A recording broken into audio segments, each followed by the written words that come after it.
Assalamualaikum warahmatullahi wabarakatuh. Hai semua. Okey, kita akan masuk kepada kimia tingkatan 5. Okey, bab 2, iaitu sebatian karbon. Okey, untuk pengenalan pada hari ini kita akan masuk kepada jenis-jenis sebatian karbon. Okey, sebelum kita nak tahu jenis-jenis sebatian karbon, kita kena tahu dulu apa tu sebatian karbon. Okey, sebatian karbon ialah sebatian yang mengandungi karbon sebagai salah satu unsur dalam juzuknya. Okey.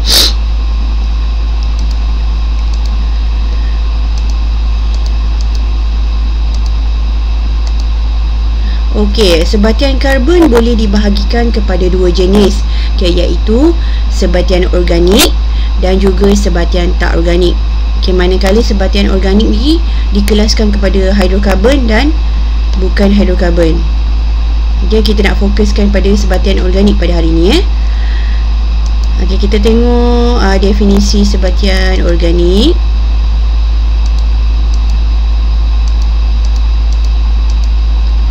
Okey, sebatian organik ialah sebatian yang berasal daripada benda hidup dan mengandungi unsur karbon. Okey, contoh benda hidup ni apa? Haiwan, tumbuhan, kan? Manusia pun boleh lah, kalau yang mati tu. Okey, terikat secara kovalent dengan unsur-unsur seperti hidrogen, nitrogen, sulfur dan fosforus. Dia boleh jadi dia ada tambahan lah, unsur tambahan. Okey, sama ada hidrogen, nitrogen, sulfur dan fosforus. Itu adalah sebatian organik. Okey, kita tengok pula sebatian tak organik. Okey, sebatian tak organik ialah sebatian yang berasal daripada benda bukan hidup. Benda bukan hidup ni apa? Contohnya benda-benda buatan manusia,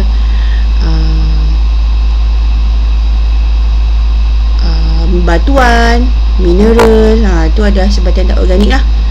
Okey, jadi sebatian organik ni sesetengahnya dia mengandungi unsur karbon. Ada unsur karbon dalam dia, sesetengahnya tak ada. Contoh yang ada, karbon dioksida. Contoh yang tak ada, kalium sianida. Okey, adalah banyak lagi lah contoh. Okey,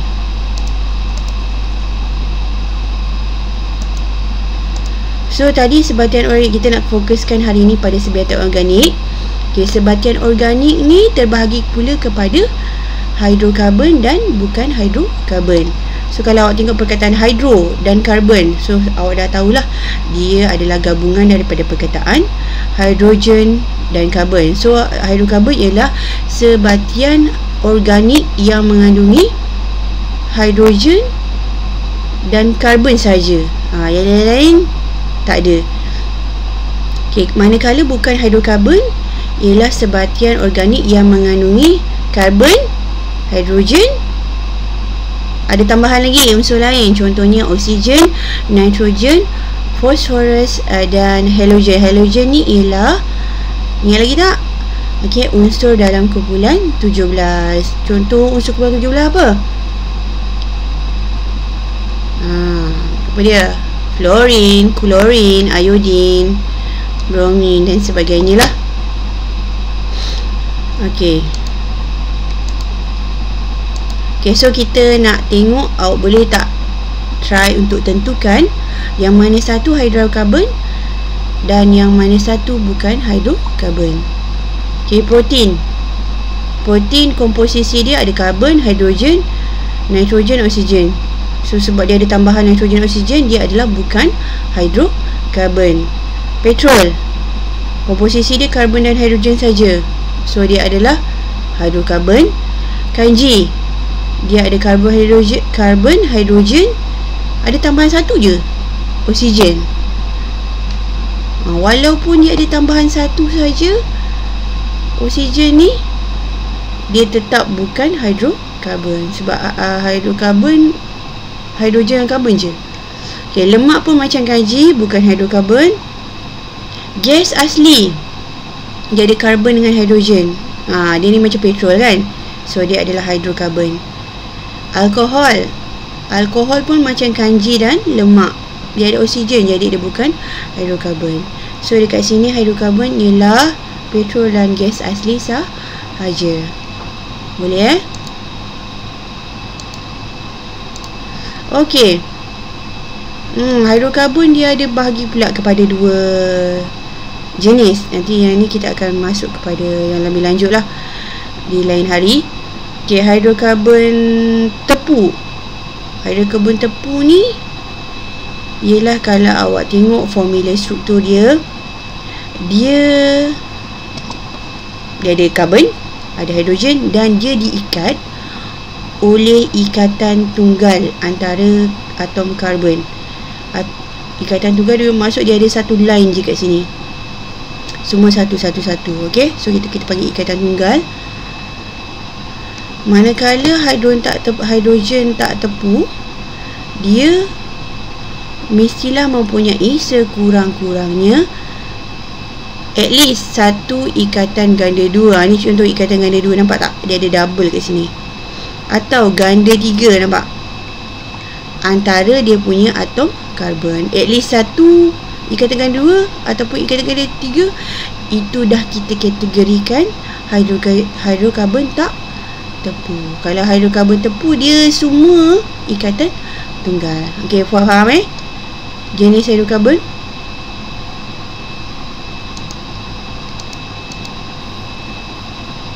Okey, so tadi kita dah belajar hidrokarbon. So hidrokarbon ni sumbernya dah tahu daripada mana.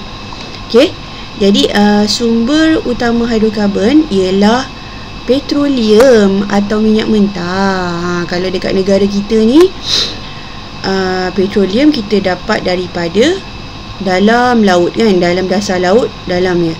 Kalau dekat negara-negara, contohnya negara Arab, Timur Tengah, okay, dia punya petroleum banyak terdapat di kawasan darat dan padang pasir. Kalau tengok pelantang minyak dia dekat area darat.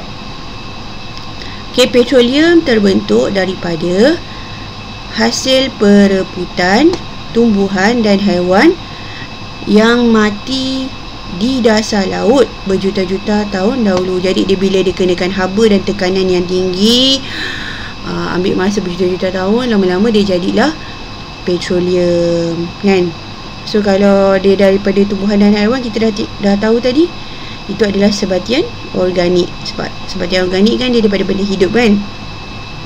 Jadi petroleum ni sebenarnya kalau kita tengok, dia adalah campuran hidrokarbon yang ringkas, ataupun dia berantai panjang, molekul berantai panjang struktur dia secara kimianya. Okey, jadi dia ni tak boleh digunakan sebelum diproses. Awak tak boleh gunakan sebagai nak isi minyak kereta ke, minyak motor ke, tak boleh. Nak jadi bahan api pun tak boleh terbakar. Okey, jadi dia ni perlu diasingkan kepada pecahannya sebelum dapat digunakan. Okey, melalui proses penapisan. Okey, jadi apa peringkat dalam penapisan minyak mentah atau petroleum ni? Okey, ataupun dalam English kita panggil minyak mentah tu crude oil. Okey, dia ada dua. Yang pertama kita panggil dia penyulingan berperingkat. Okey, penyulingan berperingkat ni keyword dia,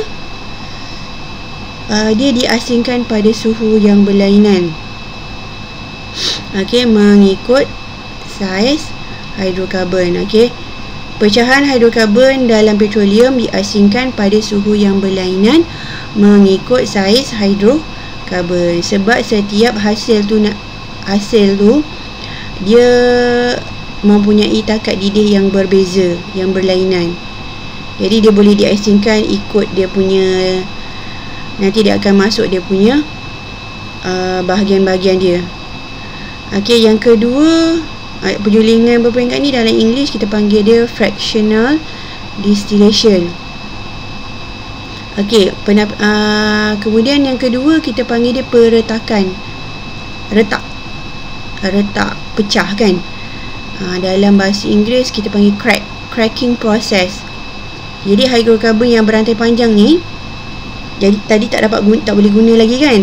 Okay, dia akan dipecahkan kepada molekul yang lebih kecil dengan kehadiran suhu yang tinggi dan juga kehadiran makin.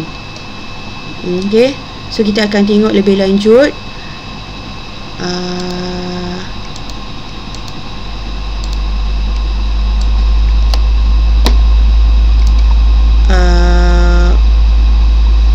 Ini adalah contoh refinery plant ataupun loji penapisan minyak. Dia tinggi.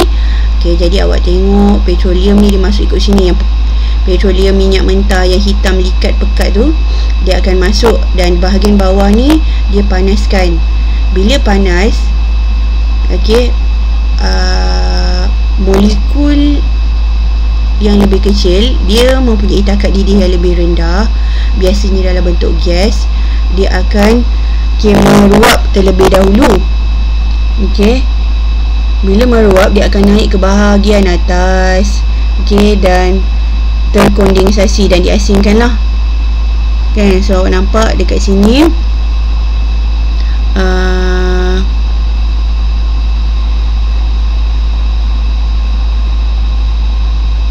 gas memasak. Okay, dia gunakan sebagai gas memasak lah. Nama dia gas petroleum. Okay, dia kurang daripada 40 darjah Celsius. Okay, untuk petrol, ini yang kedua lah, takat didih yang kedua yang lebih rendah. Bahan api digunakan sebagai bahan api kenderaan bermotor, contohnya untuk kereta dan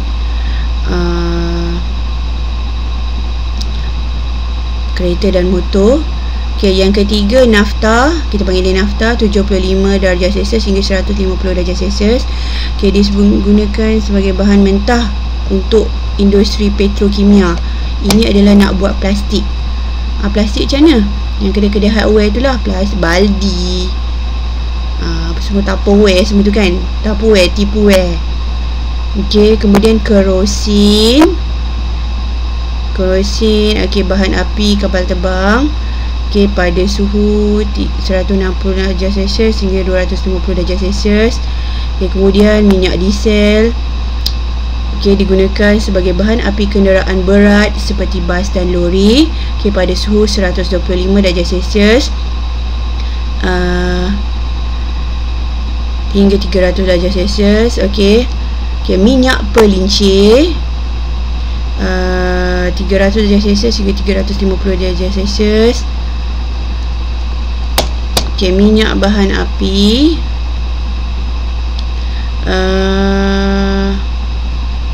digunakan untuk bahan api untuk kapal besar tu, cruise tu, dan juga stesen jana kuasa.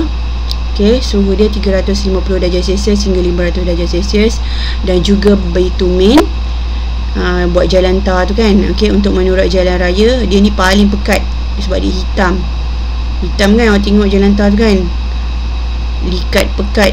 Suhu dia, takat didih dia ni lebih 500 darjah Celsius. So kalau awak tengok hasil-hasil yang lebih berada di atas ni, dia adalah sebenarnya molekul yang lebih kecil. Jadi sebab tu dia boleh naik ke atas.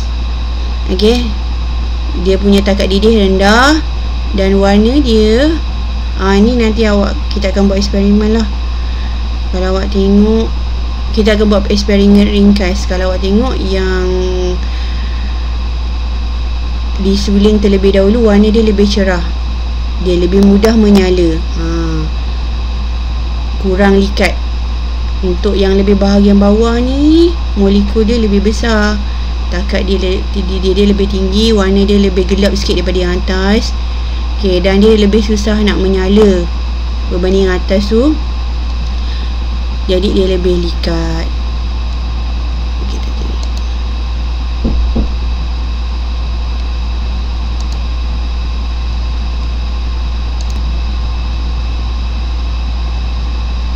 So ini tadi lah, ni adalah gambar loji penapisan yang ada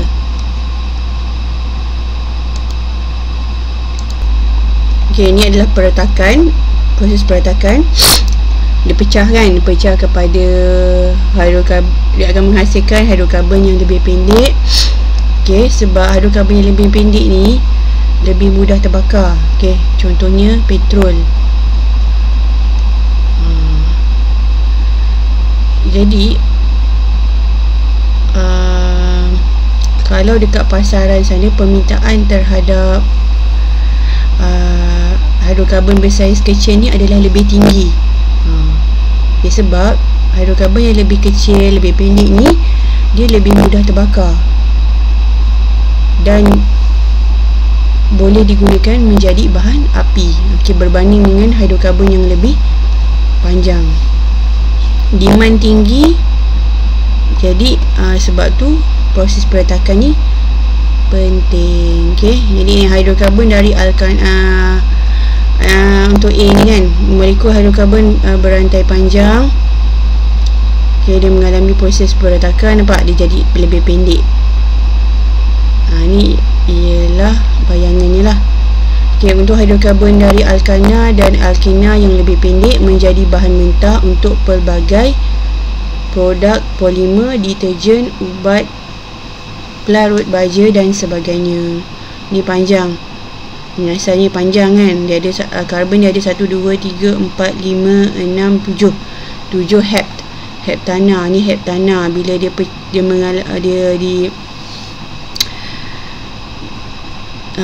diproses, mengalami proses peretakan, dia akan pecah menjadi molekul lebih pendek. Ini kita panggil etena. Dia ada ikatan ganda 2 dan juga pentana. Jadi etena dan pentana ni sifat dia lebih mudah terbakar sesuai jadi bahan api berbanding dengan yang ni, heptana ni. Okey, sebab tu proses peretakan ni adalah penting.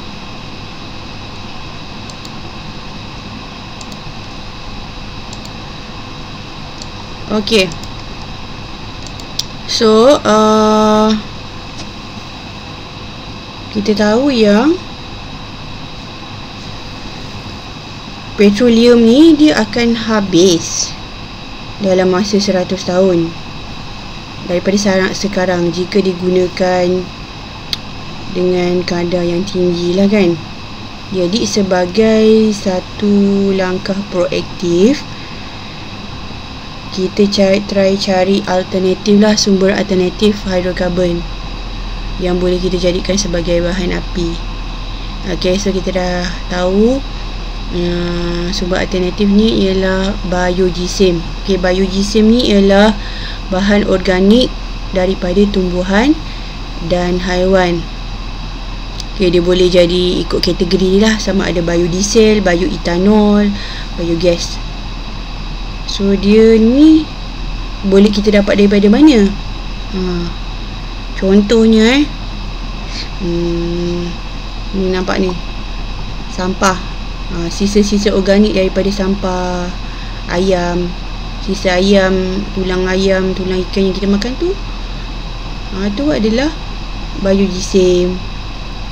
Okey, kemudian ni kayu-kayu pun biogysim.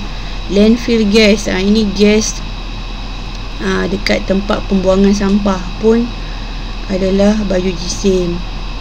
Alcohol fuels daripada buah-buahan. Okey, ni crops daripada tanaman-tanaman, dia punya hampas-hampas tu kan, pun semua asal daripada tumbuhan dan haiwan je. Dia adalah sumber biogysim. Okey, so pada satu hari nanti kita boleh gunakan sumber ni sebagai sumber alternatif bagi sebagai bahan api kita lah. Okey, sebab semua-semua ni adalah sumber yang boleh diperbaharui. Dia banyak.